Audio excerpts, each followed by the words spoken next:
Hi all, welcome to lecture 76। तो ये lecture में हम हमारा नया सेक्शन स्टार्ट करते हैं जो बेसिकली फोकस रहेगा एक्सेप्शंस पे। ठीक है, तो पाइथन में बेसिकली दो मेजर टाइप के एरर होते हैं, एक तो सिंटैक्स एरर और एक्सेप्शंस।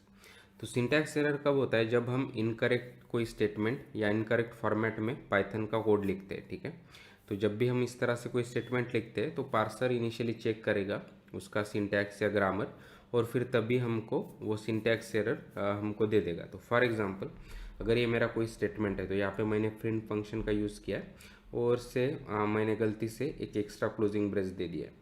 तो जब भी पाइथन इसको एग्जीक्यूट करने जाएगा तभी बेसिकली उसका पार्सर जो स्टेटमेंट का ग्रामर चेक करेगा, तभी उसको पता चलेगा कि हाँ यहाँ पे एक एक्स्ट्रा क्लोजिंग ब्रेस है, और फिर वो उसको एग्जीक्यूट नहीं कर सकता है। और फिर वो हमको इस तरह से सिंटैक्स एरर दे देगा और फिर उसका रीज़न भी दे देगा कि ये केस में अनमैच क्लोजिंग ब्रेस, यानी क्लोजिंग ब्रेस आपका मैच नहीं हो रहा है। ठीक है, तो ये एरर्स को आइडेंटिफाई करना या उसको हैंडल करना काफ़ी आसान होता है। और दूसरे टाइप के एरर होते हैं एक्सेप्शंस। तो अभी हमारा जो भी सेंटेंस है वो सिंटैक्टिकली करेक्ट है। ठीक है, तो उसके ग्रामर में कोई प्रॉब्लम नहीं है, लेकिन जब भी हम उसको एग्जीक्यूट करते हैं तब वो कोई एरर जनरेट करता है। तो ऐसे रन टाइम के एरर्स को हम एक्सेप्शन कहते हैं। ठीक है, तो जब भी सिंटैक्टिकली करेक्ट कोड जब एग्जीक्यूट होने के बाद कोई एरर जनरेट करता है तो हम उसको कहेंगे एक्सेप्शन। ठीक है, तो फॉर एग्जांपल, अगर मैं कहता हूँ कि प्रिंट 0/0, ठीक है, और हमको पता है कि मैथ्स में हम किसी भी नंबर को 0 से डिवाइड नहीं कर सकते, वो बेसिकली 0 डिवीजन एरर है। ठीक है, तो हम प्रोग्रामिंग में भी अगर इसका सिंटैक्स देखें तो ग्रामेटिकली एकदम सही है, राइट, कि एक प्रिंट फंक्शन है तो वो ब्रेसेस के साथ आ रहा है और उसके अंदर हम कुछ भी लिख सकते, तो से मेरा एक एक्सप्रेशन है कि 2 नंबर से डिवीजन। ठीक है, तो अगर मैं इस तरह से लेकिन देता हूँ और ये जब भी एग्जीक्यूट होगा तब ये इनकरेक्ट मैथमेटिकल स्टेटमेंट है, इसलिए हमको पाइथन बेसिकली 0 डिवीजन एरर देगा, सेइंग कि डिवीजन और मॉडुलो बाय 0। ठीक है, तो इस तरह से जो भी रन टाइम एरर जनरेट होते हैं उसको हम एक्सेप्शंस कहते हैं। ठीक है, और इनको हैंडल करना थोड़ा सा डिफिकल्ट होता है। ठीक है, तो क्या होता है कि जब भी प्रोग्रामिंग में ऐसे सिंटैक्टिकली करेक्ट स्टेटमेंट लेकिन जो एरर जनरेट कर रहे हैं ऐसे जब ऑकर होते हैं, तब पाइथन में क्या होता है, जब भी ऐसा कोई एरर आता है यानी ऐसा एक्सेप्शन जब रेज होता है तब बेसिकली वहीं पे हमारा कोड एब्रप्टली टर्मिनेट हो जाएगा। ठीक है, और हम प्रोसीड नहीं कर पाएंगे। लेकिन एज ए प्रोग्रामर हम नहीं चाहते कि हमारा कोड इस तरह से टर्मिनेट हो जाए और फिर हमको पता भी ना चले, या पता भी चले तो इस तरह से कोड बीच में टर्मिनेट ना हो। ठीक है, तो ऐसे केस में हम चाहेंगे कि जो भी एक्सेप्शंस रेज हो सकते हैं उसको हम पहले से ही हैंडल करें प्रॉपरली, ताकि हम ऐसे अगर कंडीशंस रेज भी होते यानी एक्सेप्शन जनरेट भी होते तब भी हम उसको बाईपास करके हमारा कोड कंटिन्यू कर सकें। ठीक है, तो उसके लिए जो भी मैकेनिज्म है या जो भी ब्लॉक है उसको हम कहते हैं try and except block Python में। ठीक है, तो ये एक्सेप्शंस हैंडल करने के लिए पाइथन का स्ट्रक्चर है। बाकी के प्रोग्रामिंग लैंग्वेज में जनरली उसको ट्राई एंड कैच कहते हैं, और पाइथन के टर्मिनोलॉजी में ये ब्लॉक्स होंगे ट्राई एंड एक्सेप्ट। तो ये सिंपल सा है कि जो कोड हमें लगता है कि जो एरर जनरेट कर सकता है या रन टाइम एक्सेप्शन जनरेट कर सकता है, से अगर हमें दो नंबर का डिवीजन कर रहा हूँ और मैं एक्सेप्ट कर सकता हूँ कि अगर ये यूज़र से इनपुट आ रहे तो अगर मेरा दूसरा नंबर अगर 0 है तो वो 0 डिवीजन एरर क्रिएट कर सकता है। तो ऐसे जो भी एरोनियस कोड पार्ट है या जो एक्सेप्शन जनरेट कर सकता है उसको हम ट्राई ब्लॉक में लिखेंगे। ठीक है, ट्राई यानी कि ट्राई दिस कोड। ठीक है, तो पाइथन क्या करेगा कि ट्राई ब्लॉक के अंदर जो भी कोड होगा वो 1 बाय 1 एग्जीक्यूट करेगा एज ए नॉर्मल एग्जीक्यूशन।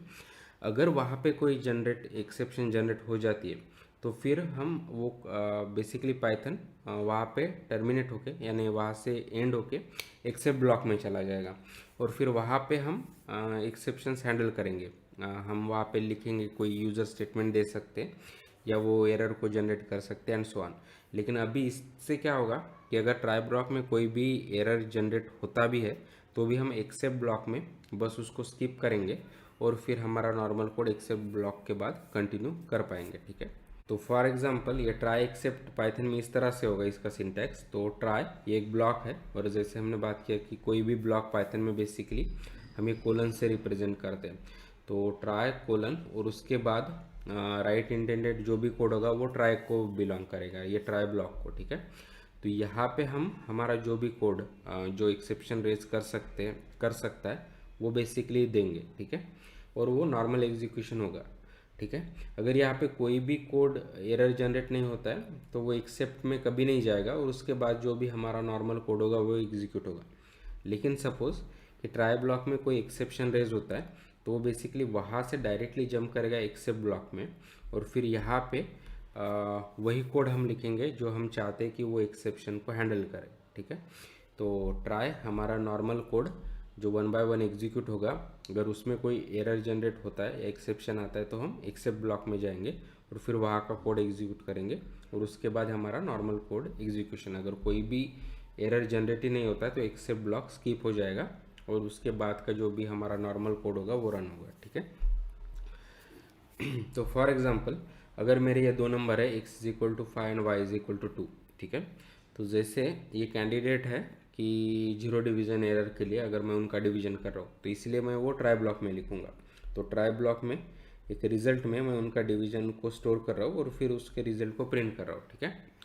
तो ये केस में क्या होगा कि x is equal to 5 y is equal to 2 है, तो ये नॉर्मल डिवीजन है कि y इज़ नॉट जीरो।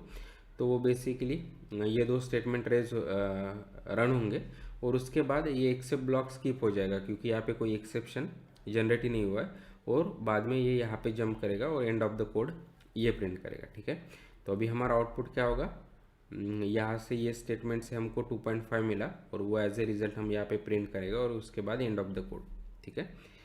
लेकिन फॉर एग्जांपल अभी हमारा y अगर जीरो होता तो क्या होगा, फिर से ट्राई ब्लॉक में हम ये स्टेटमेंट एग्जीक्यूट होगा x डिवाइड बाय, लेकिन अभी जैसे y जीरो है तो इससे क्या होगा, एक्सेप्शन रेज हो गया, राइट, कि जीरो डिवीजन एरर वाला एक्सेप्शन रेज हो गया। तो इसलिए इसके बाद के ट्राई ब्लॉक का स्टेटमेंट कोई भी जनरेट नहीं होगा, और जैसे यहाँ पे एक्सेप्शन आ गया वो सीधा जंप करेगा ये एक्सेप्ट ब्लॉक में और फिर वहाँ के स्टेटमेंट वो एग्जीक्यूट करेगा। तो यहाँ पे एक्सेप्ट ब्लॉक में क्या है कि देयर इज डिवीजन एरर, तो ये प्रिंट होगा और उसके बाद एक्सेप्ट ब्लॉक खत्म होने के बाद हमारा ट्राई एक्सेप्ट के बाद का हमारा नॉर्मल एग्जीक्यूशन, तो एंड ऑफ द कोड, ठीक है। तो यहाँ का आउटपुट क्या होगा, पहले तो ये देयर इज डिवीजन एरर और उसके बाद एंड ऑफ द कोड, ये दो स्टेटमेंट्स, ठीक है। लेकिन आप देख पा रहे हैं कि इस तरह से हम ट्राई और एक्सेप्ट से एक्सेप्शंस हैंडल कर सकते हैं, और अभी हमारा प्रोग्राम एब्रप्टली टर्मिनेट नहीं हो रहा है। अगर हमारा एक्सेप्शन रेज भी हो रहा है तो भी हम उसको बस हैंडल करके हम नॉर्मल एग्जीक्यूट कर पा रहे हैं, ठीक है। तो जो भी हमने अभी तक एक्सेप्शंस के बारे में डिटेल में डिस्कस किया वो एक बार यहाँ पे ट्राई करते हैं। तो सबसे पहले मैं एक फंक्शन क्रिएट कर दूंगा ताकि वो एक जेनरिक हो जाए और फिर हम उसको मल्टीपल टाइम कॉल करें। तो से एक मेरा एक फंक्शन है एक्स और जो इनपुट ले रहा है एक्स एंड वाई, ठीक है। और फिर यहाँ पे मैं ट्राई करना चाहता हूँ उसका डिवीजन, ठीक है। तो मैं सबसे पहले ट्राई करूँगा कि result is equal to x divide by y, ठीक है, क्योंकि ये जनरेट कर सकता है एरर। तो अगर वो कुछ भी एरर नहीं जनरेट करता है तो वेल एंड गुड, ये ट्राई ब्लॉक में ही रहेगा। लेकिन अगर वो कोई एरर जनरेट करता है तो उसके लिए मैं ये एक्सेप्ट ब्लॉक में जाऊँगा, ठीक है। और फिर यहाँ पे हम लिखेंगे कि से एरर इन डिवीजन, ठीक है।